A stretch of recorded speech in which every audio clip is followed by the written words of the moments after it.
Picture this, the early stages of World War II France, a formidable military power brimming with confidence. Trusting in their robust military might, the French believed they were ready for any conflict. Yet the approaching storm was unlike anything they had ever faced. Nazi Germany, employing revolutionary strategies, was on the move, and the world watched in stunned disbelief as the seemingly impenetrable French defense crumbled. But as the pages of history turn, we find France on the brink of a surprising and rapid defeat. As the 1930s drew to a close, Europe's political landscape was fraught with tension. Across the continent, nations were gearing up for a conflict that seemed increasingly inevitable. The specter of war loomed large, casting long shadows over the tranquil fields and bustling cities of France. The French military, a behemoth reputed to be one of the strongest in the world, stood as a bulwark against the brewing storm. Their soldiers, clad in steel and courage, were a living testament to the nation's might and resolve. From the towering Alps to the vibrant heart of Paris, the French spirit of resistance was palpable. As the world watched with bated breath, France prepared to defend her honor and sovereignty. With their formidable military and indomitable spirit, the French seemed ready for whatever the future might bring. Little did they know, a storm was brewing to the east, a storm that would change the course of history. Enter the German military, their secret weapon, Blitzkrieg. This wasn't just a strategy, it was a transformation in the way wars were fought. The term Blitzkrieg itself translates to lightning war, and it perfectly encapsulates the essence of this strategy. The Blitzkrieg was characterized by rapid movement. The German forces, like a swift storm, moved quickly and decisively, catching their opponents off guard. This element of surprise was a key ingredient in the German recipe for success. They didn't give their enemies time to prepare or respond effectively, but it wasn't only about speed. The Blitzkrieg was also about coordination. The German military harnessed the power of both air and ground forces, using them in harmony to maximize their impact. The Luftwaffe, the German Air Force, and the Wehrmacht, their ground forces, worked together like the gears of a well-oiled machine. Innovation was at the heart of this strategy. The Germans didn't just use existing tactics more effectively, they reinvented the playbook. They made extensive use of armored divisions, mechanized infantry, and close air support. They found new ways to use old tools, and in doing so, they changed the face of warfare. The Blitzkrieg was more than a strategy, it was a revolution in warfare. And its echoes can still be heard today, in the doctrines and tactics of modern militaries around the world. France's defense hinged on the Maginot Line, an imposing barrier along the German border. This fortress-like structure, bristling with artillery, was believed to be impregnable. It was France's response to the horrors of trench warfare from the First World War. But the French military made a fatal miscalculation. They believed the dense, hilly terrain of the Ardennes forest would be a natural extension of the Maginot Line, effectively blocking any large-scale invasion. However, the German military had a different plan in mind. They saw not an obstacle, but an opportunity. They gambled on the element of surprise and launched a daring attack through the Ardennes. It was a high-risk, high-reward strategy. If it worked, they could bypass the Maginot Line entirely, catching the French off guard and potentially changing the course of the war. And work it did. The French and their allies were taken by surprise. They had fallen for the German deception and focused their defenses on the wrong areas.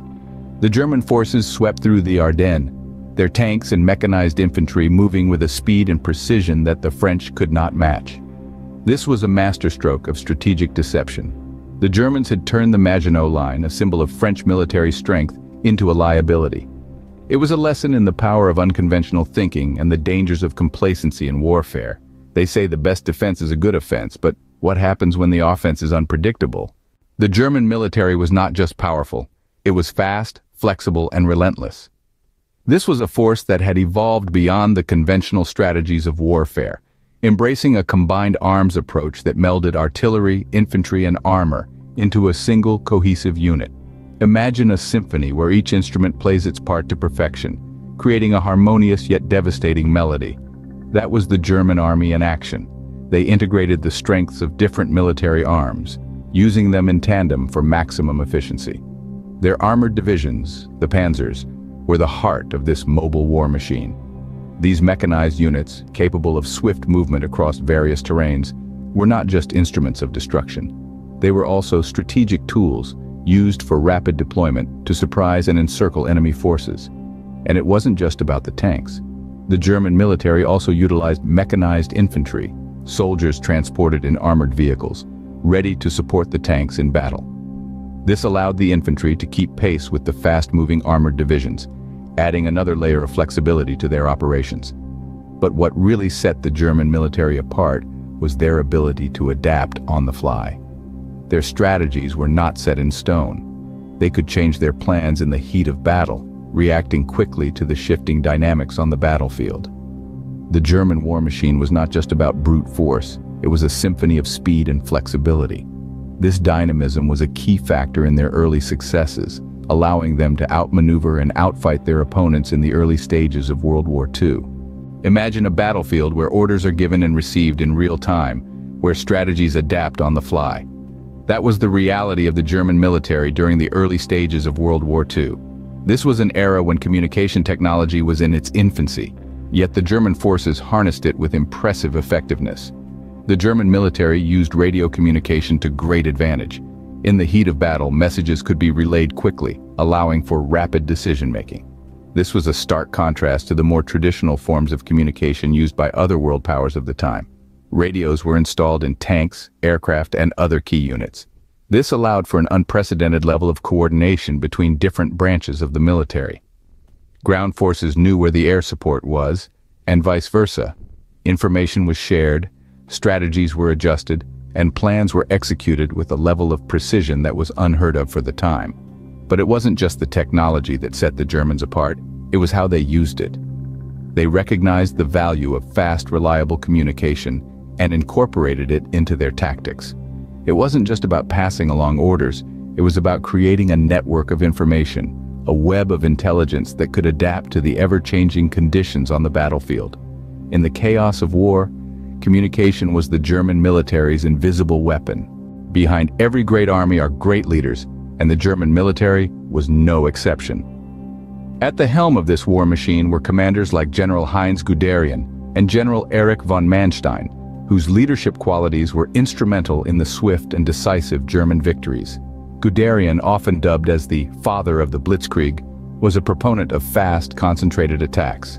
This pioneer of armored warfare believed in the power of speed and surprise, and his tactics reflected this belief. He led his forces with a keen understanding of the battlefield and a willingness to adapt, traits that became the hallmark of the German Blitzkrieg. Manstein, on the other hand, was a master strategist. His Sichelschnitt, or sickle cut plan, which involved bypassing the heavily fortified Maginot Line and attacking through the Ardennes forest, was a stroke of genius that confounded the Allies. This plan demonstrated not only his deep understanding of warfare, but also his ability to think outside the box. These commanders also spearheaded tactical innovations. They recognized the value of air support in ground operations and integrated this into their strategies.